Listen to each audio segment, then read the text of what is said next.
सूचना सेठ इस कदर तनाव, घृणा, जलन, सबक सिखाने और बदला लेने की भावना से भरी हुई थी कि अपने 4 साल के मासूम बेटे को अपने हाथों से कत्ल करते समय उसके हाथ नहीं कांपे।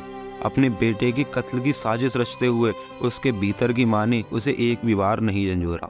क्या एक उच्च दर्जे की पढ़ी लिखी औरत जो समाज को नेतृत्व देने की क्षमता रखती है, बदले की भावना में इतनी अंधी हो सकती है कि हत्या जैसे घिनौनी कृत्य को वह अपने बच्चे के साथ ही कर देगी? हेलो दोस्तों, आपका स्वागत है टॉक टू क्राइम में। आज एक नई कहानी के साथ हम वीडियो को शुरू करते हैं। 39 साल की सूचना सेठ 6 जनवरी को गोवा के सोल बयान ग्रांड होटल में अपने 4 साल के बेटे के साथ आई थी।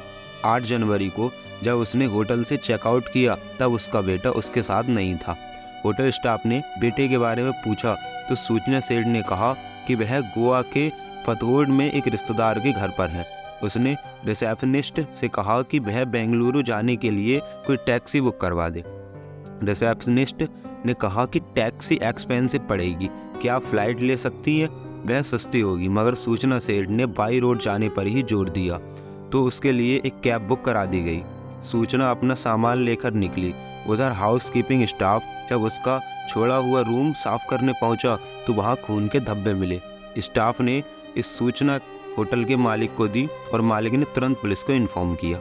पुलिस ने तुरंत उस कैब ड्राइवर को फ़ोन लगाया और कोंकणी भाषा में बात करते हुए उससे कहा कि जिस मैडम को वह लेकर जा रहा है उसको बिना बताए कैब को कर्नाटक के चित्रदुर्ग पुलिस स्टेशन लेकर आए। ड्राइवर ने पुलिस के इंटरैक्शन से अनुसार गाड़ी पुलिस स्टेशन पर लाकर खड़ी कर दी। सूचना सेठ को पुलिस ने गिरफ्तार कर लिया। सूचना सेठ के सामान की तलाशी लेने पर उसके बच्चे की लाश पुलिस को उसके बैग में मिली।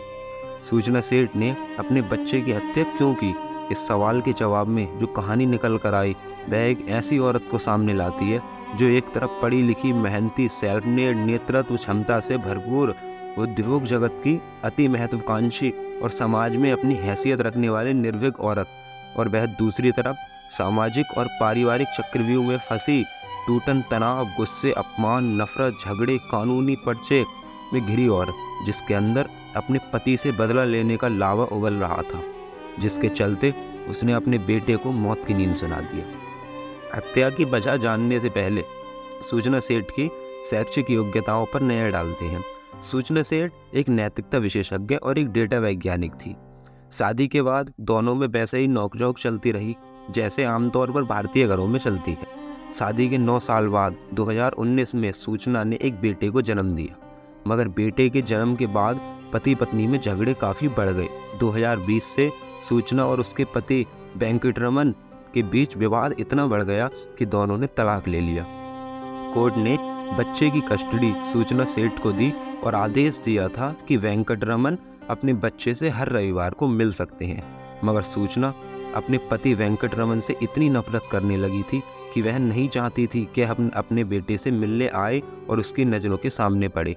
इस नफरत ने उसकी बुद्धि भ्रष्ट कर दी और एक ऐसे जघन्य अपराध की तरफ बढ़ गई जिसको सुनकर एकदम मुंह से यही निकलता है, यह कैसी माँ है, ना रहेगा बांस और ना बजेगी बांसुरी। कहावत को चरितार्थ करते हुए सूचना सेठ ने बच्चे को ही खत्म करने का भयावह प्लान बना डाला। उसने अपने बेटे को गोवा घुमाने का प्रलोभन दिया। 4 वर्ष का मासूम बालक घूमने की बात सुनकर अति प्रसन्न हो गया। सूचना बेटे को साथ लेकर गोवा गई और वहाँ होटल के कमरे में उसका कत्ल करके लाश ठिकाने लगाने के उद्देश्य से बैग में भरकर टैक्सी से बेंगलुरु के लिए रवाना हो गई। यह तो होटल स्टाफ की तेजदर्शी काम आ गई और सूचना के बीच राह में ही पुलिस ने लाश के सामने दबोच लिया। तो गाइस, अगर वीडियो पसंद आई तो वीडियो को लाइक करना एंड चैनल को सब्सक्राइब करना। मिलते हैं ऐसी एक और नई वीडियो में, तब तक के लिए बाय बाय।